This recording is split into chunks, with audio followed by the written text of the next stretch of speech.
bienvenidos a Conversaciones en la Asesoría General de Gobierno. Hoy nos visita María Paz Bertero, que es abogada, secretaria general de la Presidencia de la Honorable Cámara de Diputados de la Provincia de Buenos Aires y, llamémosle de alguna manera, además de su actividad docente, militante de la violencia de género o del tratamiento o de la prevención, en todo caso, de violencia de género, porque bueno, ya vamos a hablar de algunos talleres que vos hacés que son muy interesantes. Primero que nada, gracias por venir. Gracias por la invitación, gracias al asesor y a la asesoría. Me encanta este ciclo de entrevistas que están haciendo. Soy fan, así que gracias. Bueno, eso suma mucho. Gracias por la invitación. Paz, me parece que yo apuntaba esto de la violencia de género, que es un tema tan grave y trágico como manido, pero vos tenés varias aristas que lo van contando. Antes de ir a un caso muy especial de Juicios por la Verdad, adelantamos el tema, quisiera que me des alguna visión de tu experiencia en esto de la formación o de la pedagogía preventiva respecto a la violencia de género. ¿Tu experiencia? ¿Alguna idea? Sí, bueno, yo trabajé muchos años en la Defensoría del Pueblo de la Provincia de Buenos Aires y con un taller que se llamaba Taller de Prevención de Noviazgos Violentos y también talleres en el marco de la Ley Micaela de perspectiva de género, tanto en colegios de toda la provincia, en clubes, en centros de jubilados y jubiladas. También muy interesante esa experiencia, porque por ahí hay gente que recién por primera vez, a una edad avanzada, escucha o se da cuenta de situaciones que vivió toda la vida y que tienen que ver con la violencia de género o las discriminaciones por género o los estereotipos.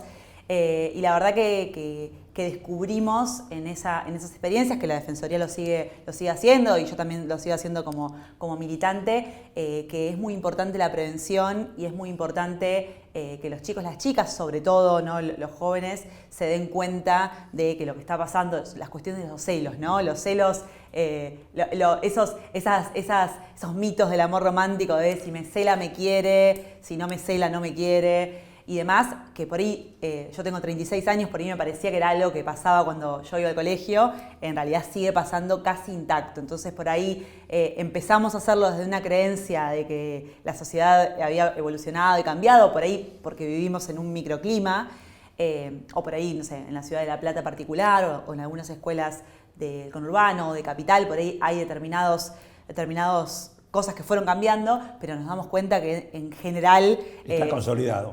Está súper consolidado. Me llama la atención estas, como llamémosle malamente, dos puntas: adolescentes o primera juventud y adultos mayores. Digamos, ¿hay patrones comunes o distintos? O ¿cuáles fueron las respuestas en esos ámbitos? Re comunes en relación a los celos. Nosotras lo hacemos de una manera divertida, digamos, intentando poner canciones, poner ejemplos. Obviamente a los pibes y a las pibas por ahí le ponemos, no sé, reggaetón o trap, y a los adultos mayores Cacho Castaña, si te veo con otra te mato y demás. Y la verdad que paradójicamente es muy parecido, digamos, ¿no? Porque está naturalizado más o menos de la misma manera. Y bueno, y los talleres con adultas y adultos mayores son divertidos en ese sentido porque se dan cuenta, algunas por ellas se habían dado cuenta, digamos, antes, pero bueno, es como que pueden comunicarlo y está bueno. Ahora, qué interesante esto, yo me quedaba pensando, porque esto pues es naturalizar, que es lo más grave que puede pasar, ¿no? Hay toda una especie de capa que fue sedimentando y no reconoce casi reacciones etarias. Total. Qué sí, bárbaro eso. Total. Eso es un poco riesgoso, ¿no? Sí, la verdad que sí. Sí, sobre todo esto de pensar. Pasaba mucho con los pibes y las pibas, ¿no? Que la violencia de género o el riesgo en una relación violenta le pasa a otro o a otra, porque las personas violentas no es que son monstruos que se ve, que uno reconoce, este es un violento, sino que es el buen amigo, no va a pasar nada, es hasta acá, es un celito, es normal, es porque es inseguro, qué sé yo. Bueno, como lo que se trata de hacer es tratar de identificar cuándo estamos en riesgo y cuándo tenemos que rajar de ahí, ¿no? Una especie de una alerta temprana, porque todo es gradual, no es que de repente venimos con una hacha y te parte la cabeza, sino que va arrimando y dice, ¿cómo parar ese Total. Bueno, este famoso círculo de la violencia, nosotros siempre decimos, no es que un femicida, y uno lo ve en las causas, digamos, también penales, no es que un femicida es alguien que se levantó y dijo, uy, che, ¿qué mujer mato hoy? O sea, hay un caso de un femicida o un violador que se da en la estación de tren, como lo podemos ver en las películas, pero en general, en el 80% de los casos, son parejas o exparejas, tanto en los abusos como en los femicidios. Entonces, vos ves una causa penal y antes, bueno, lo vemos en la tele, ¿no? Antes hubo denuncias por maltrato, por golpes, por amenazas, después luna de miel, reconciliación, y se va increyendo hasta... Claro, uno hasta mira para atrás y dice, ¿cómo no hicimos nada? Claro. Y decime, y el caso de... Hay, bueno, en particular el tratamiento judicial de todo esto, que va permeando digamos, en el andamiaje jurisdiccional ciertos criterios que puedan ir garantizando no repetición, ¿o es muy variopinto? Lamentablemente, sí, obviamente eso sí, porque depende bueno, sabemos que el Poder Judicial es grande, digamos, y depende donde toque. Pero bueno, creo que primero en las cuestiones tanto de abuso como de género sigue habiendo un alto porcentaje, de violencia de género sigue habiendo un alto porcentaje de no denuncia. Digamos, en las cuestiones de abuso solamente se denuncia el 13%, 14%. Yo creo, esto humildemente por mi experiencia, por las veces que me han llamado por ahí para sobre todo en casos de violencia de género, para denunciar o no, pasa esto, ¿viste? No, porque no sé, porque por ahí exagero. Porque en general todavía se sigue creyendo que no le va a pasar a una. Y digo esto a una porque también nos puede pasar a nosotras mismas, digamos. Creemos que está bajo control, que no es tan grave, que bueno, que puede pasar, que me pidió perdón. Bueno, en realidad yo creo que el trabajo preventivo, como también hace el Ministerio de las Mujeres y demás, de alentar a saber nuestros derechos y a denunciar, creo que es lo más importante, porque vemos que después lo más importante es que no se denuncia. Digamos. Supongo yo que también para la víctima puede cargar con el peso tremendo de ser víctima y también la responsabilidad de decir, a ver si esta denuncia, por ahí me voy de mambo, técnicamente hablando, y genero un daño y por ahí no es tan grave. Eso debe ser un problema también difícil para la víctima en general, ¿no? Sí, total.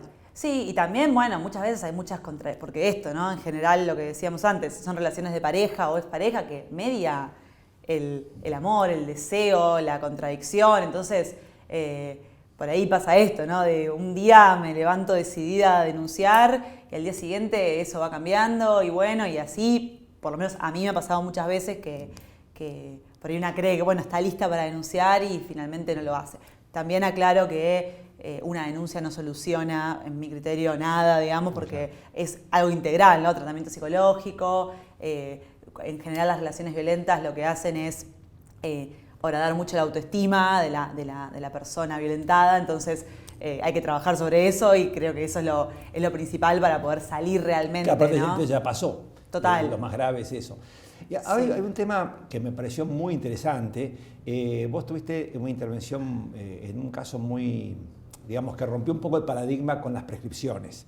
Sí. Digamos, hay un caso, me gustaría que cuentes de qué se trató esto, de una violación o un abuso sexual intrafamiliar, creo que era, de hace muchos años, una prescripción penal formal y otra forma de mirarlo a través del juicio de verdad, como se hicieron en los 90 y pico con los de lesa humanidad.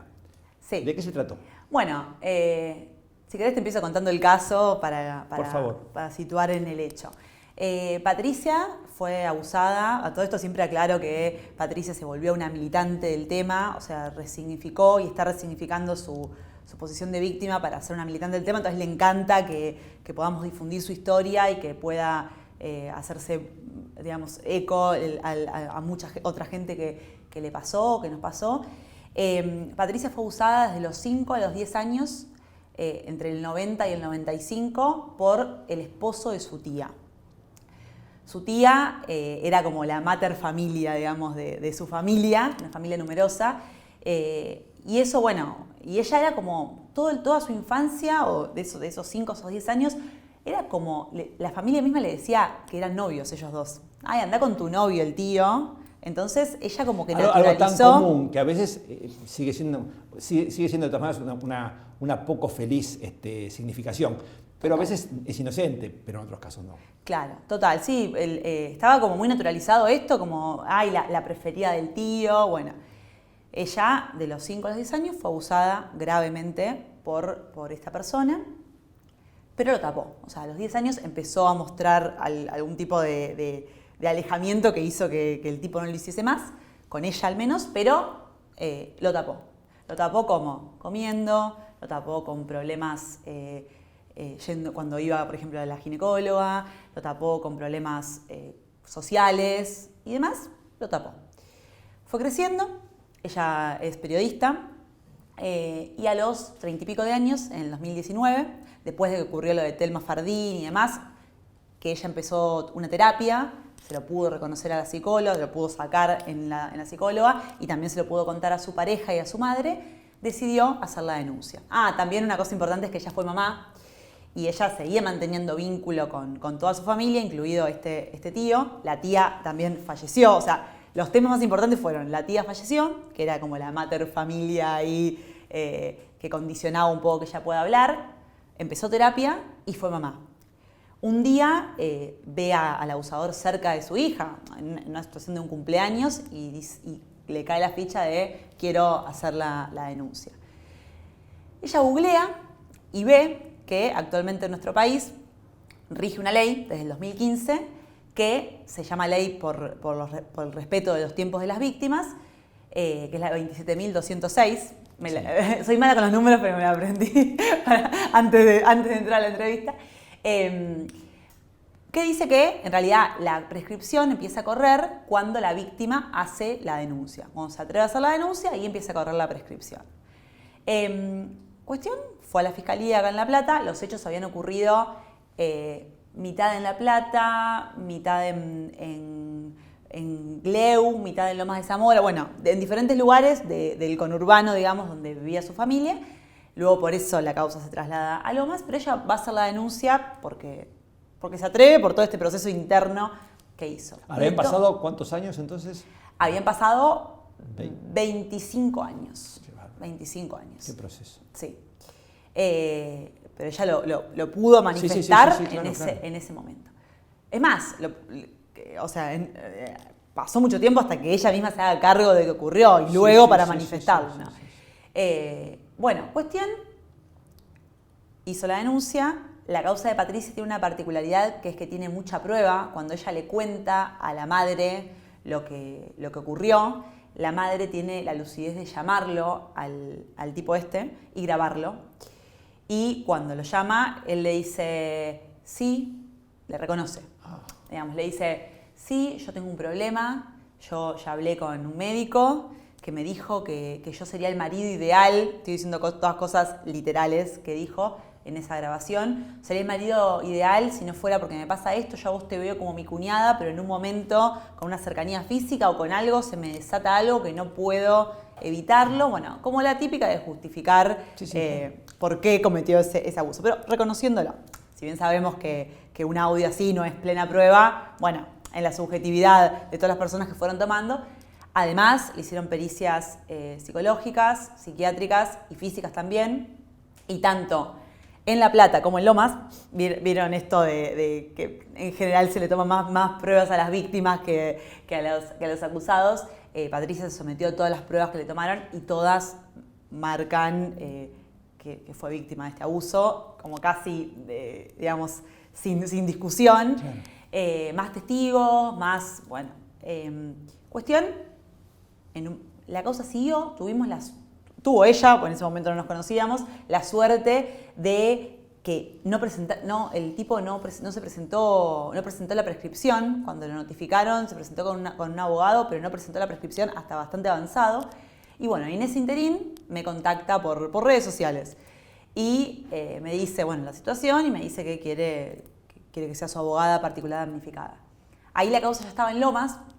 Nosotras ahí nos presentamos, nos presentamos como particular damnificada y después hicimos el pedido, cuando hicieron el pedido de prescripción, nos opusimos a eso, y el juez de garantía de Lomas de Zamora, Gabriel Vitale, fue el que dijo, habilitó esta vía de los juicios por la verdad. Desde ahí nos volvimos militantes de los juicios por la verdad. El juez Vitale había tenido otras causas en las cuales se había introducido este tema Bueno, y así que empezamos ahí la lucha este por caso ello. que vos estás refiriendo tuvo algunos idas y vueltas porque esto llega a casación. Exacto. ¿Verdad? Ahí, claro, ahí cuando el juez Vitale hace lugar a los juicios por la verdad, la parte contraria, la defensa apela, obviamente una aclaración obvia, pero que siempre la hacemos en todo su derecho, digamos, este proceso, Claro, este por proceso, supuesto. digamos, no va en contra de las garantías Cada parte constitucionales. Apela y la Cámara de Apelaciones le da la razón a la defensa. Entonces ahí nosotros recurrimos a casación, estuvo un tiempo ahí bastante largo, unos meses ahí la causa, hasta que en mayo de este año, el 5 de mayo, salió un fallo que bueno, el juez Violini y también avalado por el juez Carral, dan lugar por las características del caso, por los tiempos de las víctimas, por reconocer que la tutela jurídica efectiva, digamos, debe también, digamos, tener en cuenta que va más allá de la acción penal, y ahora hablamos un poquito de eso, da lugar al juicio por la verdad. Bueno, finalmente, un tiempito después, la defensa vuelve a recurrir y está en la corte, así que ahora está en la corte esperando a ver la determinación de la corte. Acá me parece muy interesante rescatar esta cuestión de la valoración del valor verdad independientemente de la aplicación de una pena concreta. Digamos, como dos bienes jurídicos autoexigibles, pero que no son fungibles y que además son separables, que uno no implica a la otra. Sobre todo por el tema de separar, que no es una razón jurídica, pero que se puede danzar el tema venganza. Quiero que no sé vos cómo lo ves. Sí, me encanta la pregunta y la interpretación. Patricia, hay un sentido común que piensa que todas las víctimas querrían que, por ejemplo, víctimas de abuso, que el abusador se pudre en la cárcel y muera y no sé, y lo torture. Incinerado en la pira. Claro, Patricia no es el ejemplo. O sea, Patricia realmente tiene una mirada bastante no punitivista y lo que ella quiere es que se le reconozca la verdad de lo que ocurrió y que el Estado, en cara del Poder Judicial, pueda reconocerle, digamos, lo que pasó y que pueda sanar desde ese lugar, digamos, la verdad como forma de reparación y como sanadora, digamos, ¿no? Más allá de la pena. Así que totalmente, o sea, obviamente que si hubiera sido un delito denunciado en el momento en que no estaba prescripto, o los delitos ocurridos después del 2015 que tienen este aval de esta ley de los tiempos de las víctimas, una podría pensar en otro tipo de pena, por supuesto, en una pena, pero bueno, esto es reparador también porque ella vivió toda su vida, toda su niñez y toda su juventud con un secreto que la perjudicó a ella, perjudicó sus relaciones y demás, y poder sanar eso mediante la verdad es un montón, y ella lo considera como un montón, como una solución y como una herramienta jurídica que puede, digamos, sanar a una sociedad, que puede sanar a una generación entera, digamos, porque somos muchos los que podemos haber vivido eso antes del 2015. Es que además me parece interesante la separación de los dos valores, o sea, mejor dicho, el mecanismo punitivo típico y el rescate de la valoración de la verdad como sanadora, porque eso también puede permitir a una cantidad de víctimas que quieren avanzar, pero no querrían que cayera una pena sobre el ofensor u ofensora, en caso que como sea. Y, digamos, esto abre un camino, digamos, muy entre comillas, menos violento para quienes se enfrenta a eso y con mayores posibilidades sociales de sanación, digo, ¿no? Bueno, después de que, cuando pasó tanto el fallo del juez Vitale, también intervino la Defensoría del Pueblo de la provincia como amicus curiae en la causa, y el fallo de casación, fuimos a diferentes medios y demás, y no sabes, la cantidad de mujeres, sobre todo, por lo menos a mí me escribieron solamente mujeres, las principales víctimas de abuso sexual somos las mujeres, diciendo a mí me pasó, quiero ver cómo es. También había algunos que decían, ¿y de qué sirve la verdad? Sí, o sea, hay de todo en esto de la cantidad de personas que... Bueno, hay cantidad como cantidad de mujeres abusadas en relación a la concepción de esto, pero hay muchas que sí, yo quiero esto, quiero la verdad, quiero que se me escuche. el valor de la palabra, que creo que eso también, después de los movimientos feministas, de la denuncia pública de Telma Fardín con actrices argentinas y demás, hizo algo del valor de la palabra y de romper el silencio, esto de que el miedo no esté más del lado del que tiene que ocultar o callar, sino que por lo menos, o sea, no que el miedo esté del otro lado, pero sí que haya como una justicia, ¿no? De, bueno, puedo decir lo que me pasó, y ya eso solo es reparador. Esto también pone en crisis, o de alguna manera lo que charlamos el otro día con otra colega, en la formación de la abogacía, porque el formalismo jurídico cede, o mejor dicho, es desbordado por una consideración amplia, interdisciplinaria, donde un montón de valoraciones afectivas, sociales, culturales, permiten alternativas, no es todo blanco-negro. Total. Bueno, yo estudié Derecho acá en la Universidad Nacional de La Plata y un tiempo me costó bastante como amigarme con la profesión que había elegido, que no sabía por ahí bien por qué, y la verdad que creo que fue eso, ¿no? Buscando que hay una cantidad de abogados y abogadas que no pensamos de esa manera, digamos, que no nos da miedo poder pensar más allá del código, sin perder obviamente las garantías constitucionales, sin perder los principios básicos del derecho y demás, pero sí pensando alternativas para poder, aunque sea cursi lo que digo, poder realmente acceder a la justicia o buscar justicia, más allá de lo que diga el artículo. Vieron, por ahí muchos profesores tomaban artículo 1 que dice y por ahí es mucho más que eso. El derecho no es el código, total, claro, por supuesto. Y total. la justicia es leer como tanta gente pueda leerlo. Los textos escritos y los textos leídos. Entonces, en definitiva, no rompe nada, sino que amplía o facilita.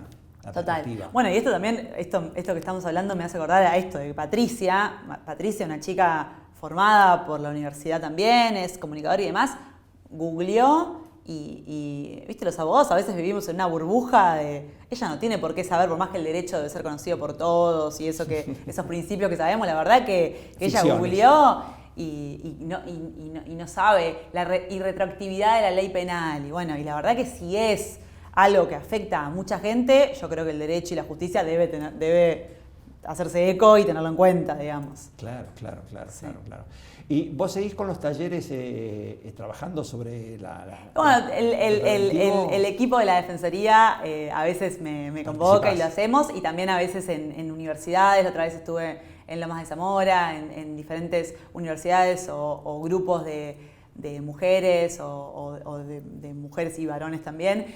También lo seguimos dando porque está bueno para poder trabajar sobre el tema. Yo creo que esa es una herramienta indispensable. ¿Alguna otra herramienta o desafío o propuesta o inquietud que pensás a la abogacía del Estado en general, como trabajando en esto? ¿Alguna cosa que pensás que podría mejorar o profundizar? Y yo creo que lo que más hay que trabajar, digamos, es en la prevención y en esto de corrernos de los binarismos, ¿no? De esto de todos los varones son malos, todas las mujeres son buenas, lo digo así extremo para ir al punto, digamos. Me parece que trabajar en los grises y en lo que también, en que en realidad todos estamos criados y criadas en esta sociedad machista y patriarcal, entonces está bueno también hacer autocrítica, que los varones trabajen en los estereotipos que siguen profundizando y demás, pero poder tender a entendernos más, digamos, ¿no? Sí, a no banalizarlo en este binarismo, ¿no? Claro, total. O sea, hay cosas reales, que es que la mayoría de personas violentadas somos mujeres, otras identidades femeninas. Hay cosas reales como abusadas también, pero digo, bueno, también las que criamos a los varones somos las mujeres en general. También el tema por más que a veces hay algo enunciativo de trabajar en el tema de los cuidados y demás, por ahí para adentro seguimos teniendo los mismos, yo por lo menos sigo teniendo los mismos prejuicios o los mismos estereotipos, entonces creo que hacer mea culpas es lo que ayudar a que hagamos entre todos y todas mea culpas.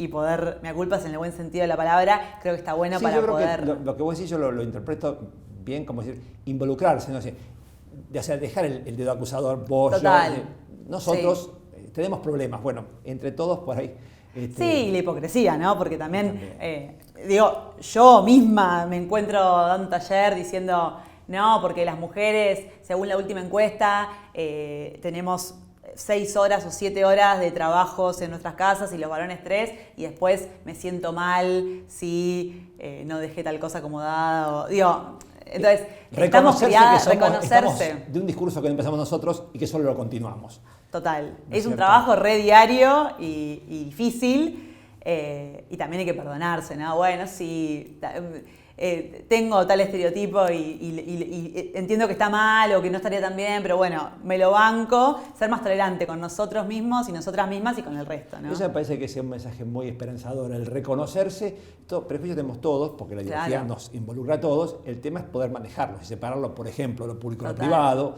Y en definitiva, está tan sensible, sí, saber que es algo gradual, paulatino y que solo podría avanzar en la medida que todos y todas se vayan comprometiendo. Total. ¿No? Nos toca un trabajo difícil porque estamos justo en el medio de darnos cuenta de un montón de cosas. Así que probablemente, no sé, no sé si lo vamos a llegar a ver nosotros, pero por eso es un trabajo de día a día para lograr una sociedad realmente más igualitaria. Más ¿no? inclusiva. Sí. Bueno, María Paz, muchísimas gracias por tu entrevista. Bueno, gracias. Y seguimos trabajando en esto. Dale, a disposición. Gracias.